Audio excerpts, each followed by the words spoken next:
Em nome de Jesus, eu creio que o Senhor tenha levantado uma igreja poderosa, uma igreja que ganha, que cuida, que prepara para uma volta iminente do Senhor Jesus. Amém, amados? Eu queria que você fechasse seus olhos. Feche seus olhos, eu quero orar por você. Eu quero pedir que o Senhor abra o nosso entendimento e que de forma alguma eu venha atrapalhar aquilo que o Senhor quer falar nessa noite, em nome de Jesus. Papai, Deus, nos colocamos diante de Ti. Deus, pedimos que o Senhor, Deus, venha nos usar com poder, com graça, com autoridade, a autoridade que vem do nome de Jesus. Autoridade, Senhor Deus, que é vivida a partir de uma vida de intimidade contigo, Jesus. E, Pai, obrigado, ó Pai, obrigado porque o Senhor, Deus, tem dado esse privilégio, Senhor Deus, viver, ó Pai, tempos de intimidade contigo, tempos de entrega total ao Senhor, não por minha causa, mas é por causa da Tua graça, por causa do Teu Espírito Santo, tão amável, tão querido. Deus, obrigado, ó Pai, obrigado por estes amados que estão aqui. Deus, eu creio que cada coração, cada mente, Senhor Deus, está sendo, Deus, tocada agora. Em nome de Jesus, nós damos ordens, ó Pai, para que toda voz agora de engano se cale, toda a voz de engano se cale. Deus, em nome de Jesus, nós colocamos, Deus, essas mentes nas Tuas mãos. Leva cativo, Senhor, leva cativo todo pensamento. As nossas armas não são, Deus, carnais, mas são espirituais para vencer fortalezas, Deus, espirituais. Nós Te louvamos e Te agradecemos no nome de Jesus. No nome de Jesus. Amém, queridos? Glória a Deus pela tua vida. Evangelho urgente. Queridos, eu estava hoje compartilhando quando nós estávamos hoje ministrando a integração, Deus me fez lembrar algo que foi muito marcante na minha vida, há uns anos atrás, em meados de 2008 para 2009, eu fazia estágio no Hospital Evangélico com a famosa doutora Virgínia. Quem é que conhece a doutora Virgínia? Né? Ficou bem famosa aí. E, enfim, mas não veio ao caso. Nós fazíamos lá e chegou uma época que nós estávamos incumbidos de dar as notícias dos falecimentos, né, coisa que os médicos tinham passado para nós, os que estavam se formando em psicologia. E eu me lembro que foi me dada uma incumbência muito difícil. Muito difícil. Era uma menina de mais ou menos uns 9 para 10 anos, que tinha acabado de falecer. Eu não me lembro do que, né? Não me pergunte qual foi a causa da morte dela, mas enfim. E eu me lembro que chegou o pai, chegou a avó da menina, e eu me dirigi a eles, e eles, né, quem conhece o Hospital Evangélico sabe que do lado da UTI, né, tem uma capela. Então, quando a gente falava assim, a gente precisa conversar, eu queria que você viesse até a capela. E daí a gente já notava o desespero, né, nas pessoas, porque eles já imaginavam, né, porque os médicos tinham chamado, vem para cá, urgente. E eu creio que a maioria de nós já passou por isso. E eu me lembro que eu comecei a falar e o pai entrou num desespero, e a avó também. E o pai, no primeiro momento, teve que ser contido, né? Vieram outras pessoas e, enfim, trabalharam com ele, acalmaram, deram água para ele e tudo mais. E eu fiquei com a avó, e a avó em prantos, mas ela falava assim: filho, você conhece Jesus? Filho, você conhece Jesus? E eu falei assim, eu falei comigo mesmo, eu conheço, mas eu fiquei tão impressionado com aquela vó. Dizem que o amor de vó, eu vou saber um dia, né? O amor de vó, né? Mas dizem que o amor de vó é uma coisa louca, né? Os avós e as avós de plantão aqui que o digam, né? E ela, né, diante daquele quadro terrível, ela viveu algo que impactou a minha vida. E ela falava assim: filho, você conhece Jesus Cristo? Filho, você tem certeza da tua salvação? Filho, você conhece aquilo que a Bíblia fala de se render aos pés do Senhor Jesus, de aceitá-lo como o Senhor da sua vida, de viver. E eu sabia de tudo, já tinha sido consagrado a pastor. Eu fiquei assim, Deus, que poder é esse? Diante de uma situação tão caótica, tão terrível, ela ainda ter forças para viver aquilo que a palavra de Deus diz, como nós devemos realmente viver. E teve um momento que eu falei, sim, eu fui consagrado recentemente. Ela falou, então ora por mim, filho. Então ora por mim, que meu coração está tão quebrado, eu estou tão triste, mas eu creio que o meu Redentor vive e Ele reina. E foi um quebrantamento lá, e pelas normas, pelas regras da faculdade, você nunca pode fazer isso, né?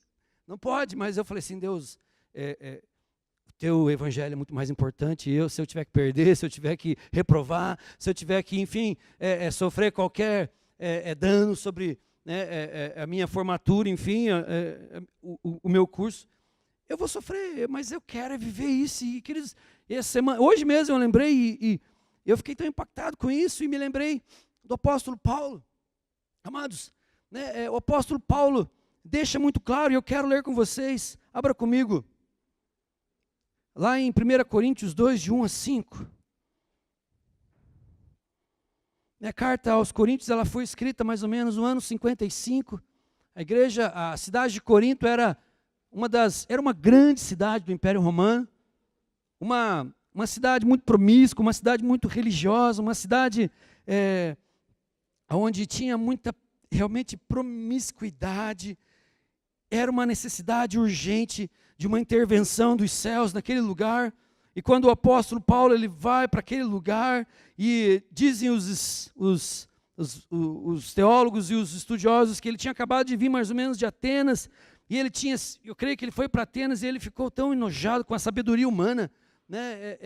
Às vezes nós nos impressionamos, mas ele falou assim, isso está tão distante de Deus, isso está tão distante de Deus. Então quando ele vai para aquele lugar, ele se direciona àqueles irmãos, ele fala assim, eu mesmo, irmãos, quando me dirigi até vós, não fui apenas com um discurso eloquente, né? Não fui ostentando sabedoria, para vos anunciar o testemunho de Deus, o evangelho de Cristo, que impactou a vida de um homem, amados, que odiava o evangelho de Cristo, que odiava os crentes, que odiava aqueles que eram chamados do caminho. Ele odiava com ódio terrível, mortal. Porquanto ele diz assim, eu decidi nada saber entre vós, a não ser Jesus Cristo e esse crucificado. E foi sob fraqueza, temor e grande tremor que estive entre vós. Minha mensagem e minha proclamação não se formaram de palavras persuasivas de conhecimento, mas constituíram-se em demonstração do poder do Espírito Santo. Amém, queridos? Para que a vossa fé não se fundamente em sabedoria humana, mas no poder de Deus, amados. Evangelho urgente. Eu creio que os classificados de Deus, né, se nós pudéssemos ter acesso, e nós temos acesso, eu creio que a Bíblia são os classificados de Deus, e nesse classificado de Deus está escrito assim, precisamos de ceifeiros, precisamos de homens que amem a palavra do Senhor acima de qualquer circunstância, precisamos de homens e mulheres que estejam dispostos, queridos, a viver isso como um propósito inegociável, como algo que é teu estilo de vida, amado. Não importa a situação que você passe ou esteja vivendo, isso precisa ser algo que queima poderosamente no teu coração. E eu vi naquela mulher essa possibilidade, mesmo em meio a um sofrimento tremendo, você viver a realidade do evangelho, amados, da forma como ela precisa ser vivida, com intensidade. Amém? Então o apóstolo Paulo, ele deixa claro nessa primeira carta, queridos, que ele era movido por um ideal muito forte. Qual é o ideal da sua vida? Qual é o seu ideal? Alguns colocam o seu ideal na carreira. Não estou dizendo que não é bom, claro que é. Mas até mesmo a sua carreira precisa ser colocada à disposição de Jesus. Eu amo muito um grupo chamado os Moravianos. Pensa um grupo doido. Pensa um grupo louco. Eles, por causa da perseguição e por causa desse evangelho urgente que eles viviam na época que eles estavam vivendo na Europa, próxima à Alemanha, eles não tinham lugar fixo para ficar, porque eles eram mortos em um lugar, eles iam para outro, eles eram mortos, eles iam para outro lugar, eles eram mortos, até que eles acharam um lugar onde Deus permitiu que por um tempo eles estivessem em paz. E queridos, ali eles fizeram um movimento que abalou o mundo. Dizem que até John Wesley, ele já era um pregador frustrado. E ele começou a ser, né, Lucas, John Wesley. E ele começou a ser o que ele era, porque um dia ele estava indo para os Estados Unidos e o barco estava quase afundando, e todo mundo desesperado, e tinha um bando de louco lá cantando, Jesus, tu és lindo, maravilhoso, tu és o nosso socorro, aleluia, Jesus. O John Wesley ficou olhando assim, que gente é essa? Está todo mundo pronto para morrer, e os caras estão cantando e adorando o Senhor, queridos, e os caras estavam preocupados com a urgência do Evangelho. E o John Wesley se aproximou, eles começaram a falar, e diz que um fogo ardeu no coração de John Wesley, e ele foi aquilo que ele foi, porque ele se encontrou com um bando de gente doida. E sabe o que esses loucos faziam? A gente precisa de alguém que vá lá para a Rússia, lá a gente sabe que ferreiro se dá muito bem, então você vai aprender o ofício de ferreiro. E eles aprendiam o ofício de ferreiro para ir para aquele lugar. Tem umas ilhas loucas lá que precisa de enfermeiro. Então você vai aprender o ofício de enfermeiro. Eles, queridos, até isso era o ideal da vida deles. Aquilo que eles iriam se tornar para a urgência do Evangelho no mundo. Amém, amados? Eu não sei se você está entendendo isso, mas qual é o seu ideal? Então ele era um homem que tinha um objetivo muito claro na vida. Uma paixão que o impelia a avançar, não importando os obstáculos. Anunciar a Cristo como Senhor e Salvador era o seu ideal. Era o seu ideal. Era o ideal da vida de um homem chamado apóstolo Paulo. Talvez você me pergunte, querido, né, qual era esse segredo do apóstolo Paulo? Eu queria te dar uma humilde resposta.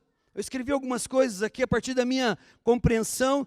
Na verdade, ele não tinha nada de especial, querido, que não está disponível para nós, amém? Quantos creem nisso? Quantos creem nisso? A graça que ele pregava, querido, era a graça que o atraiu, era a graça que o transformou de Saulo em Paulo, o perseguidor, o matador, aquele que odiava para aquele que amava, aquele que estava completamente em chamas pelo Senhor.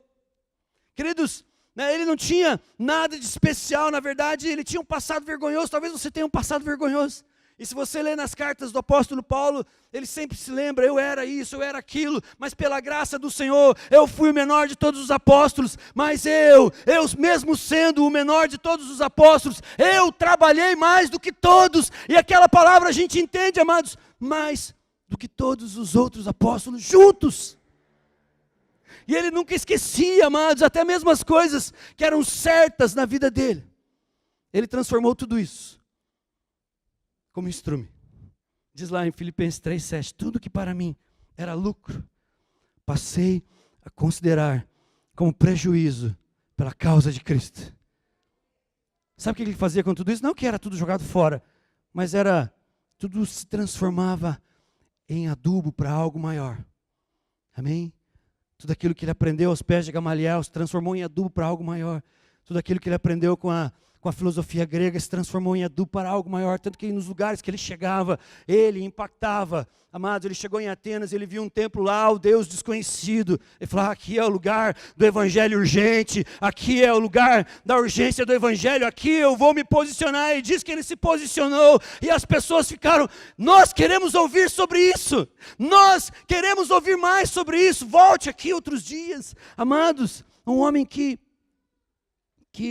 queimava no coração dele a dor, pelas pessoas que ainda não conheciam a Jesus. Eu não sei se você se importa quando seus vizinhos estão brigando, eu não sei se você se importa de você saber que do outro lado da sua rua tem alguém que não conhece Jesus. Eu não sei se você se importa, amados, mas queridos, eu tenho orado muito nesses últimos dias. Eu falo, Deus, eu sei que eu não amo como eu deveria amar, mas eu sei, Senhor, que a Tua graça é tão poderosa, que o Senhor pode sim me elevar, Senhor Deus, a amar como o Senhor amou, a amar como Paulo amou, a amar como Pedro amou, a amar como João amou. Queridos, eu conheço pessoas que eu tenho vergonha de conversar com elas às vezes, de tanto amor, amados, que elas demonstram por aqueles que não conhecem a Jesus Cristo. Eu não sei se você conhece pessoas assim, mas eu conheço alguns.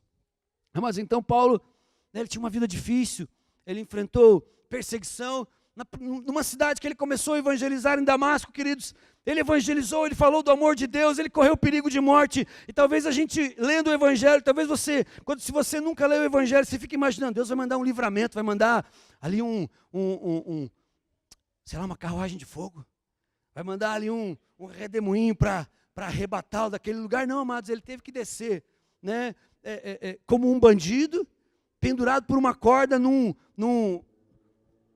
vaso, num cesto, para poder sobreviver, para poder fugir da perseguição. Em outra ocasião, diz a palavra do Senhor, lá em Atos 27, que ele estava prisioneiro em um navio que estava indo a pique. E Deus falou assim, Paulo, ninguém vai morrer. Ninguém vai morrer. E o interessante é assim que até mesmo Paulo, ele teve que fazer a mesma coisa que os outros fizeram. Teve que nadar até uma ilha lá. Aconteceu muitas coisas. Deus o usava nessa urgência do Evangelho, onde quer que ele estivesse.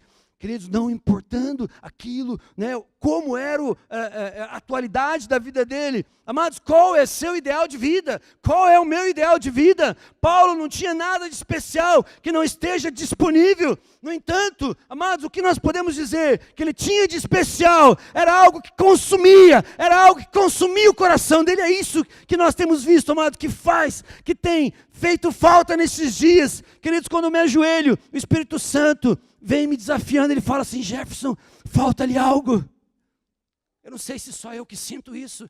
Quando eu me ajoelho, todo dia que eu me ajoelho, eu falo, Deus, queima em mim, parece que aquele fogo não vem, parece que aquele fogo não vem, queridos, mas o fogo veio, o fogo está vindo, e vai vir cada vez mais, querido. E quando eu olho para a igreja, né, quando eu olho para os GCs que eu supervisiono, queridos, eu vejo cadeiras vazias, eu vejo na igreja cadeiras vazias, queridos, eu olho para o meu coração e eu digo, falta-me algo.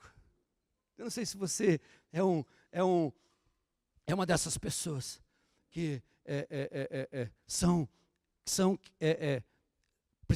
pessoas assim, amados, que querem realmente experimentar Deus, viver Deus, querem ter mais de Deus. Quantos querem mais de Deus aqui? Quantos querem mais de Deus? E quantos estão, queridos, dispostos a fazer algo diferente do que já fizeram para ter mais de Deus? Às vezes a gente quer ter mais de Deus, amados, mas a gente não faz nada diferente do que aquilo que a gente sempre fez na vida. Está me entendendo? A gente quer mais de Deus. Queridos, Deus quer te dar mais. Deus quer te dar mais. Quantos creem nisso? Faça algo diferente, querido. Faça algo diferente, ore mais. Faça propósitos com o Senhor. Deus, eu quero te conhecer, faça jejum. Esses dias a gente entrou num jejum meio doido, e eu confesso que eu não fui até o final, eu fiquei até envergonhado de dizer lá que, né, eu não fui, e as meninas, tudo frágil, a Karina quase morrendo aqui, de pulmão aqui, eu falei, não, ela vai desistir também, e eu não fui até o final, queridos, e eles foram, amados. Se você quer o mais de Deus, faça algo diferente, vá além, queira mais, abra mão de algumas coisas. Esses dias eu fiquei feliz, eu sempre criticava o Fernando do futebol, até um dia que ele chegou, pastor, eu fico meio chateado, parece assim que é um negócio é um pecado tão grande, e eu parei, né, de pegar no teu pé. E segunda-feira a gente marcou a semana inteira de oração à noite aqui, né, tem a oração da manhã, tem a oração da noite também. E queridos, não foi nem ele que falou, mas a Gi falou assim, puxa, você nem reconheceu que aquele dia ele não foi jogar bola para vir na oração. Eu fiquei tão feliz. Queridos, é uma coisa que ele ama demais, ele deixou para buscar o Senhor. Queridos, abra mão de coisas que você gosta, abra mão de programas que você gosta, abra mão para buscar a face do Senhor. E eu creio, amado, que o Senhor vai se revelar a você. A palavra de Deus diz assim, que eu me revelo àqueles que me obedecem e me amam. Aqueles que me obedecem e me amam, a estes eu me revelarei. Amém, queridos? Vamos dar uma corrida aqui, então, seu segredo. O que Paulo guardava tão forte em seu coração, que não temos nos dias de hoje, amado. Uma santa obsessão de evangelizar em todo e qualquer lugar, um santo desejo de ganhar almas, de anunciar a este mundo que Cristo salva, que Ele é o Senhor, que Ele é o Salvador. Amém, queridos? Há crentes, queridos, que passaram uma vida inteira dentro da igreja, eu conheço. que eles nunca abriram a boca, nunca falaram do amor de Deus em lugar algum. Pelo contrário, às vezes nos lugares onde eles estão, eles não são um exemplo de transformação, mas muitos são exemplo até de serviço ao reino, amados. Queridos, o Senhor precisa de nós, essa resposta, esse algo mais, que movia Paulo e os cristãos primitivos. Deus quer, Deus precisa disso, amados. Talvez você, por que esse evangelho urgente? Por que nós precisamos tanto desse evangelho urgente, amados? Eu quero te dar alguns dados por causa da urgência populacional. Apesar de ser um dos países mais evangelizados do mundo, o Brasil ainda tem dezenas de municípios, presta atenção, dezenas de municípios, onde o número de evangélicos não alcançou 1% da população. 1%. E centenas deles possuem menos de 5% de evangélicos. Hoje nós falamos aqui, queridos, talvez alguns acham a gente meio doido, né? A gente vai nessas conferências aí, a gente vê igrejas que começaram pequena, que há 15, 20 anos atrás eles eram igual a nós, hoje eles estão ganhando cidades, queridos, eles estão causando um impacto poderoso na vida daquela cidade, pessoas estão se convertendo, queridos, o carnaval em alguns lugares está sendo cancelado porque aquela igreja está entrando de uma forma poderosa na vida da cidade, e essas coisas estão se extinguindo porque crentes estão vivendo, queridos, a urgência do evangelho. E eu creio que nós já começamos a ser uma igreja extremamente relevante onde nós estamos. Nós seremos relevantes para a nossa cidade. Tem um pastor que eu admiro muito, ele fala assim, ó, que você precisa orar por 10% da sua cidade. 10% da sua cidade. Você tem que orar por 10% da sua cidade. Queridos, e a gente fez um cálculo hoje, quantos por cento dá 10% de Curitiba e região metropolitana? Alguém falou assim, ó, pastor, são 3 milhões de pessoas. Eu falei, uau, então, num futuro não muito distante daqui, nós teremos uma igreja de 300 mil membros. Você acha que é loucura, irmãos? Grave isso no teu coração. Grave isso. Daqui 10 anos nós conversamos. Daqui 10 anos nós conversamos. Daí você vai falar assim, pastor, realmente é verdade. Realmente é verdade. Quando as pessoas têm esse algo a mais do Senhor, quando elas vivem com esse ideal do evangelho, coisas acontecem na cidade. Cidades são transformadas, amados. E eu creio que Curitiba vai ser transformada por causa da nossa igreja também. Amém? Glória a Deus por isso. Aleluia. Uou! Glória a Deus. Aleluia. Queridos, a região norte conta com mais de 30 mil cidades ribeirinhas sem igrejas. Às vezes a gente quer ser missionário lá nos Estados Unidos, né? Tem um ribeirinho aqui, amados. Eu creio que um dia como igreja a gente vai para lá, amém? Um dia como igreja a gente vai fazer mutirões de médicos que vão pertencer a essa igreja, mutirões de dentistas que vão pertencer a essa igreja, multidões de psicólogos, enfermeiros, e a gente vai para lá, amados, em nome de Jesus. 30 mil cidades ribeirinhas sem igrejas e quase metade das 240 tribos indígenas brasileiras ainda não foram atingidas pelo evangelho, dados da CEPAL. Então, se quisermos ganhar nossas cidades para Cristo, precisamos mais do que simplesmente ter uma excelente organização eclesiástica, uma liturgia dinâmica. Você viu que a nossa liturgia dinâmica aqui, sai um, entra outro orando, e já começa a cantar, já para de cantar, já entra um vídeo ali. Queridos, isso é dinamismo, mas não é só isso. Precisamos desse algo a mais que o apóstolo Paulo tinha, e o Senhor quer dar isso para você, amados. O Senhor quer dar isso para a igreja, o Senhor tem isso disponível. Aleluia, que o Senhor acenda esse fogo, porque precisamos desse evangelho urgente, amados, por causa da urgência da morte. Estou terminando já. Por causa da urgência da morte. Você sabia, queridos, que a cada minuto morrem, são dados aproximados, 147 pessoas, por dia morrem 211.680 pessoas. A morte é uma urgência. A morte é uma urgência. Eles dizem certa vez, quem aqui já ouviu falar de Charles Finney? Já ouviu falar de Charles Finney? Levanta a mão, pode levantar a mão. Charles Finney. Eles dizem que ele era um homem fantástico, usado por Deus. Ele gostava de orar nas matas.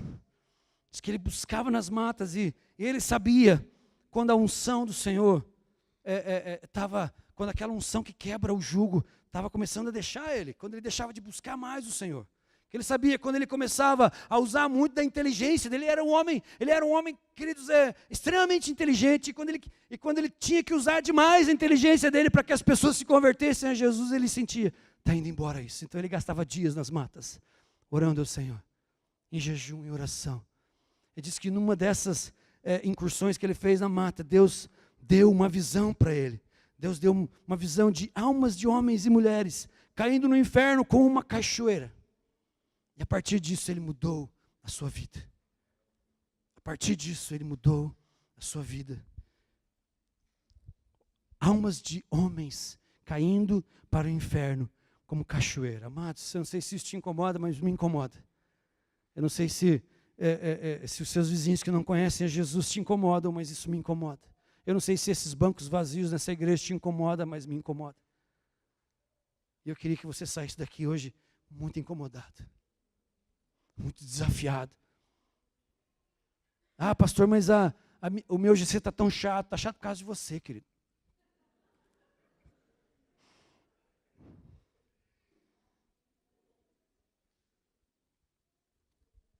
Ah, pastor, meu GC não vai para frente por causa de você. Queridos, eu te desafio a você assumir um compromisso de oração com o Senhor.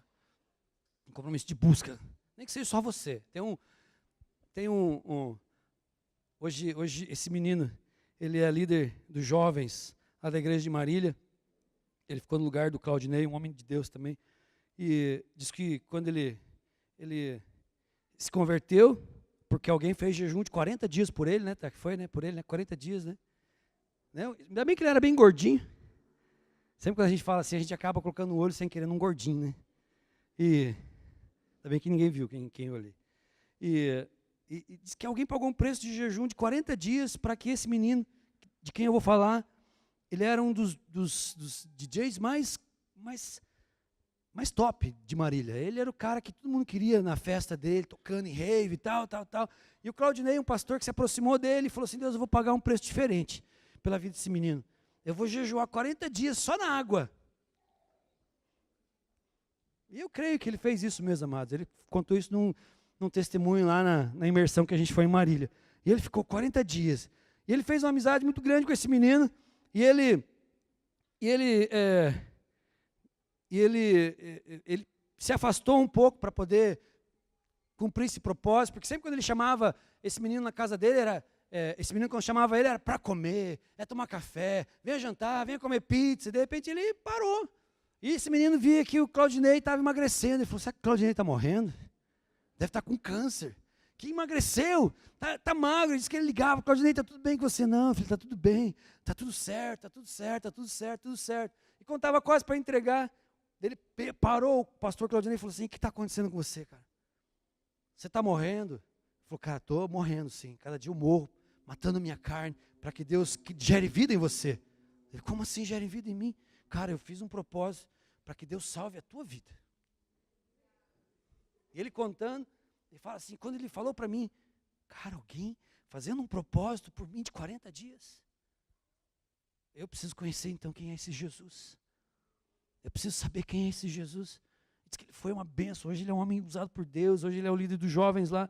Ele disse que quando ele começou o GC dele, tinha ele e uma senhorinha.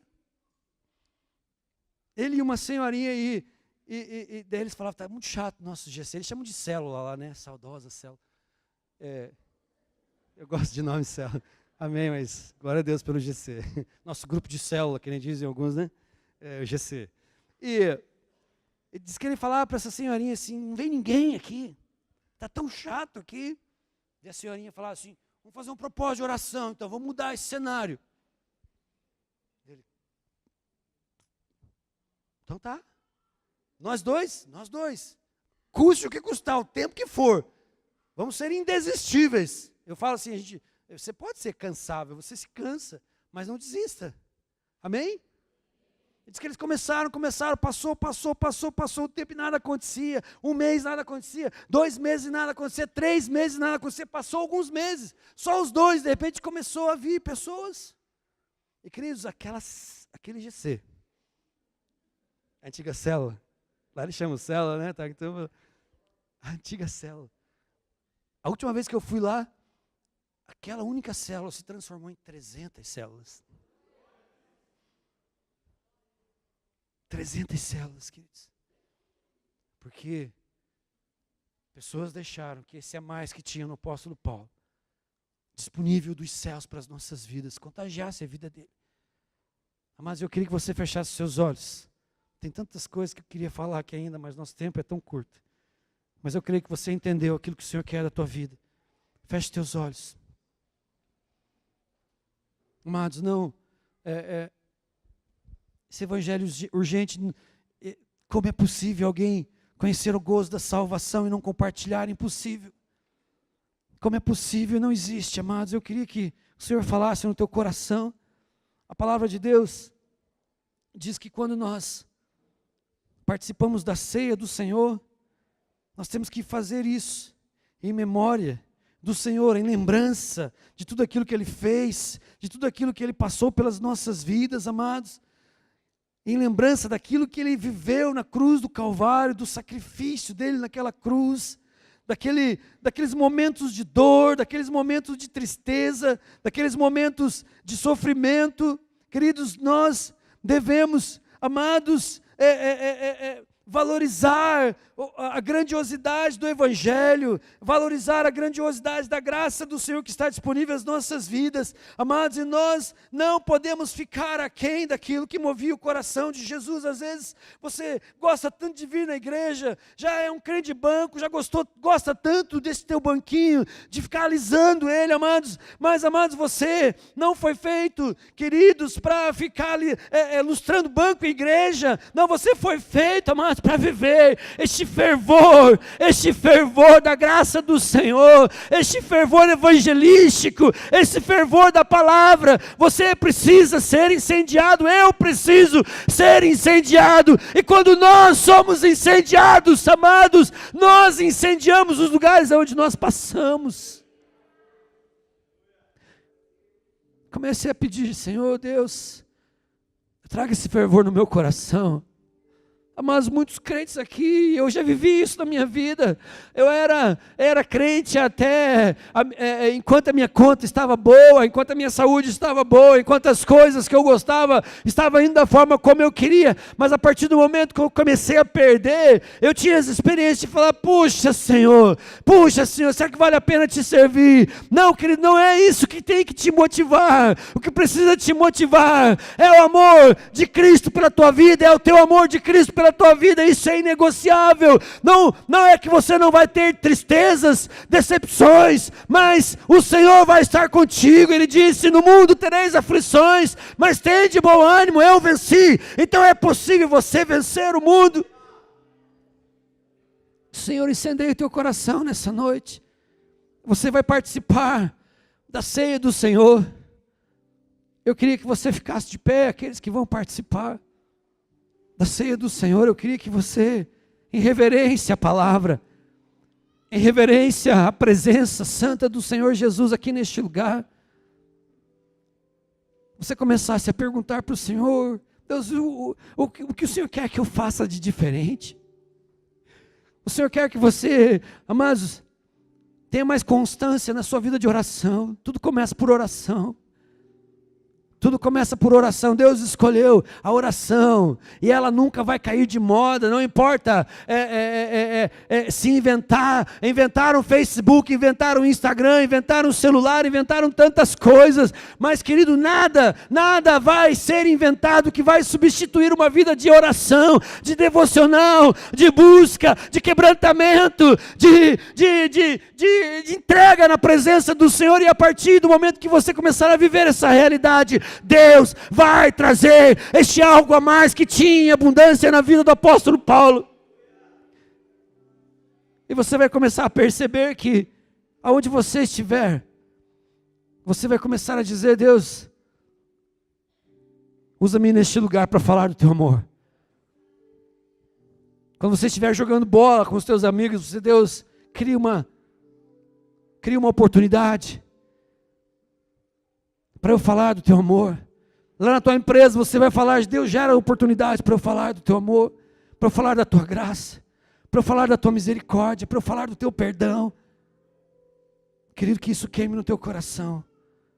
Que isso queime no teu coração em nome de Jesus.